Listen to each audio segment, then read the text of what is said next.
E como foi conversar com a Juliette? Cara, tão legal. Puta Ela é mina uma legal, Foi da hora? cara. Fofa demais. Ela é isso mesmo, né?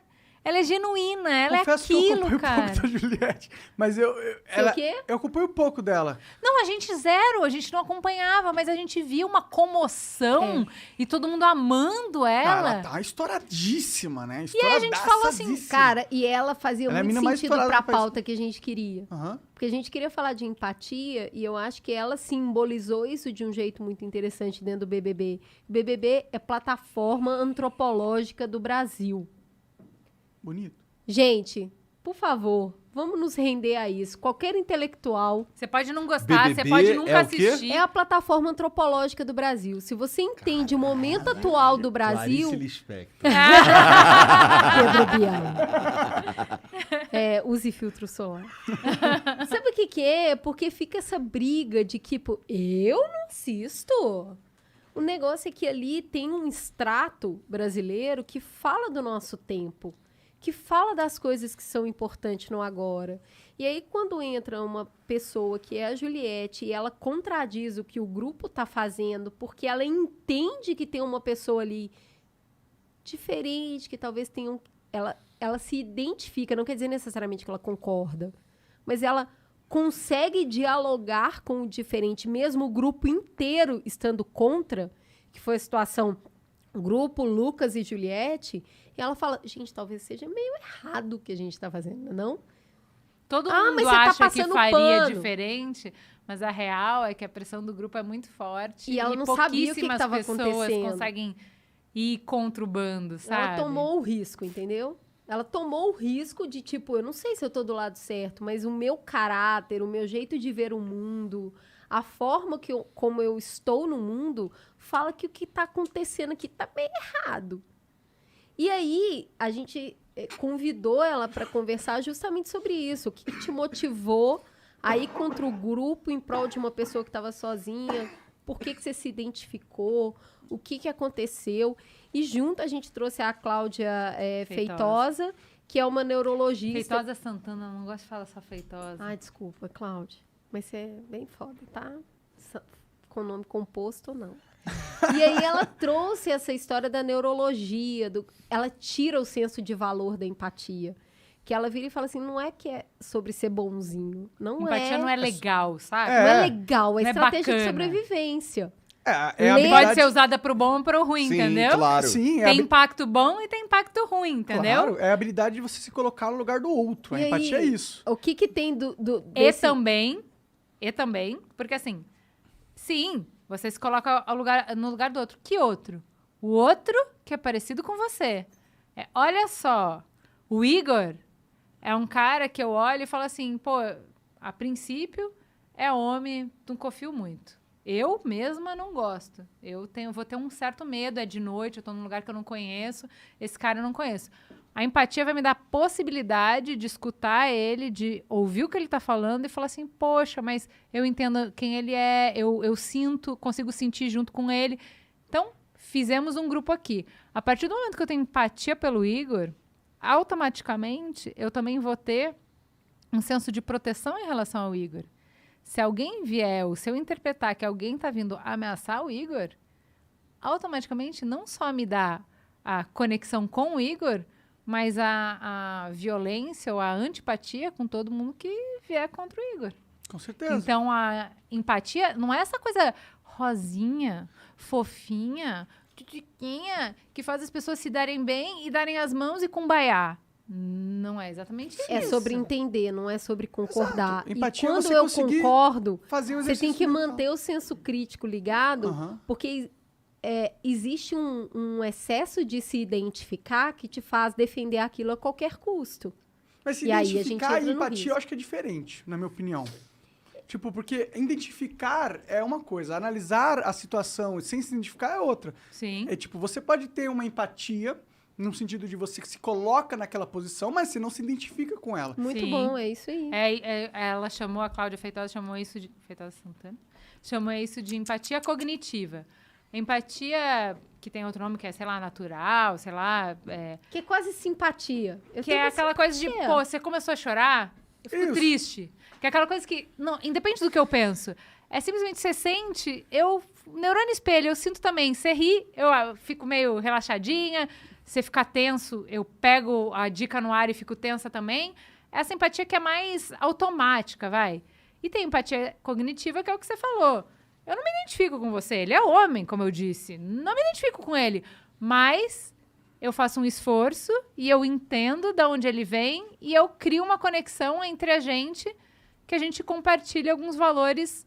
Eu falo, pô, entendi, a gente compartilha a experiência humana, estamos aqui juntos. que eu acho mais Empatia legal é uma palavra quando... ampla, dá pra você colocar vários significados pra ela e ela funciona de várias maneiras.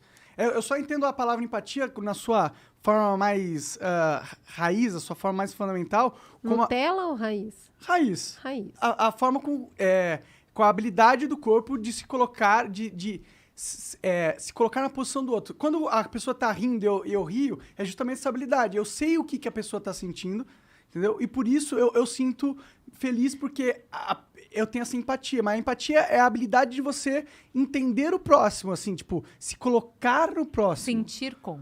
Não é entender, às vezes. Às vezes é sentir com. Não, sim. A sim. risada você pode entender. Tipo, por exemplo, eu que com o o Merigo, eu entender aqui- nunca entendo do que ele tá rindo. O entender que eu mas tô eu dou risada junto. Eu não entendo Não do disse que a ele gentileza. ri. Mas se ele tá rindo, os amigos dele estão rindo, a galera do Braincast ri de coisas que eu jamais entenderei. Coisa que quando eu Mas tô- tá todo mundo rindo, eu tô rindo junto, entendeu? Faz parte isso. São coisas que você não consegue nem controlar.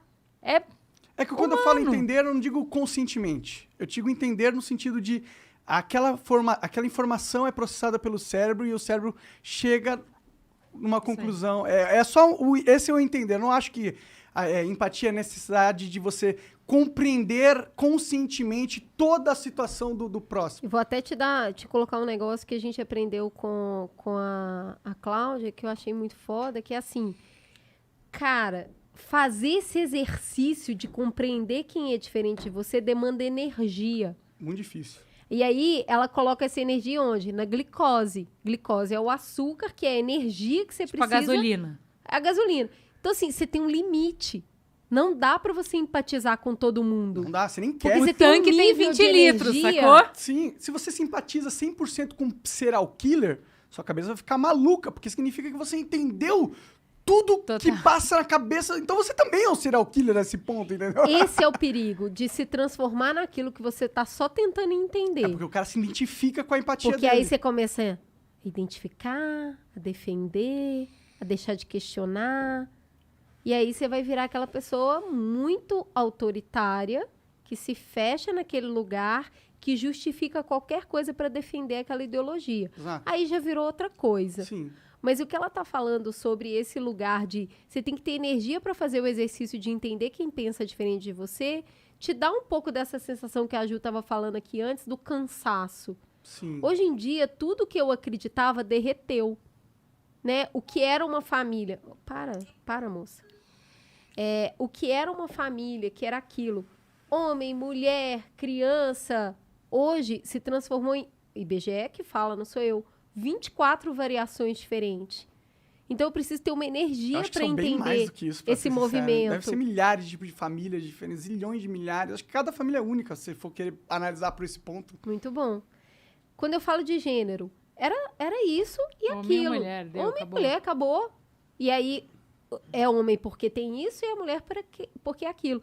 Quando esse conceito começa a derreter, porque eu sou apresentado à diversidade, lá vai mais uma energia para eu poder entender isso. São muito mais coisas que a gente tem que entender agora. Fica É até isso. impossível. Mas aí eu vou te contar um negócio que me tocou e eu levo comigo, que a Viviane Mosé falou em um programa nosso, que é sobre travessias, né, Ju? O da Viviane Mosé, puta, como que é o nome desse? Pera aí, que vai falando aí que eu vou procurar o nome. O que ela falou? Ela falou assim, você já viu que quando tem um prédio em construção e um prédio em ruína, eles são muito parecidos? Bom demais. Tem vergalhão aparecendo, tijolo aparecendo, cimento aparecendo. De longe, você nem sabe direito se ele está ruindo ou se ele está subindo. E é mais ou menos isso esse momento atual. Tem coisa derretendo e tem coisa subindo. E eu não consigo identificar muito bem se isso é Pra que lado isso vai? Tem gente Isso que é um tá eufórico nascimento falando ou uma que tem um morte? nascimento e tem gente que tá em pânico achando que tá tudo ruindo, Sim, entendeu? Sim. O programa é Quem Cuida de Mim. Quem cuida Esse de mim. programa tá lindo. Porque é isso, a pergunta é essa, cara, quem vai cuidar de mim? Eu tô sozinho aqui. E aí vem uma filósofa, que é uma pensadora do nosso tempo, e leva a gente para esse lugar do derretimento. As nossas certezas, o óbvio, é uma palavra que não existe mais. Não Até a existe Terra o plana óbvio. tá sendo discutida. Né? Não existe o óbvio. Não fala óbvio. Sim. Nada é óbvio. Sim. Porque a gente está questionando. Esse questionamento, ele é um fortalecimento da democracia. Tem mais espaço para a não paz, para a não concordância. E aí, ao mesmo tempo que eu estou questionando, vacina é bom ou não? Eu também estou questionando os salários diferentes para mulheres e homens. A estrutura Se sistêmica. a população negra não tem direito a uma reparação histórica disso aí, se os indígenas... Então, eu estou questionando tudo. Tem hora que parece que eu estou construindo, tem hora que parece que eu estou destruindo. Com Depende certeza. da perspectiva que você está olhando. Eu acho que o mundo tá tão caótico com as mídias sociais e com as novas informações que chegam a toda hora que é muito mais fácil a gente ter essa percepção que tá tudo ruindo, né? Porque a gente estava acostumado a sempre ter aquela mídia, que a mídia era quadrada, ela pautava sempre as informações que a mídia era Tempo o filtro bom, da né, mídia. Exato. gente? Ah, meu Então não é pai. que o mundo tava derretendo naquela época, só que a gente não percebia. Mas tava filtrado, Tava né? filtrado, Muito bom. exato. Isso aí. E eu concordo que... Eu acho que se a gente olhar na história da humanidade, a gente vai ver que por mais que tiveram momentos difíceis, é uma história de conquistas. Tipo, por mais Sim. que tiveram momentos históricos de injustiças muito Violências agravantes, e tal. a gente caminhou para um mundo melhor agora. Uhum. Nós somos Concordo. uma sociedade brasileira pautada na resistência. E um dos nossos maiores atos de resistência é festa. Ser feliz é revolucionário. Quando todo mundo quer te sufocar pelas dificuldades, você ainda conseguir sorrir e festejar, dá muita raiva em quem quer te sufocar. Verdade. Então, ser feliz é resistência. Nesse conceito do caos, da separação que a pandemia causa, quando você consegue ver beleza numa coisa com um filho, no encontro com uma pessoa que você não conhece, você está resistindo. Isso eu acho que é muito nosso, é muito genuíno.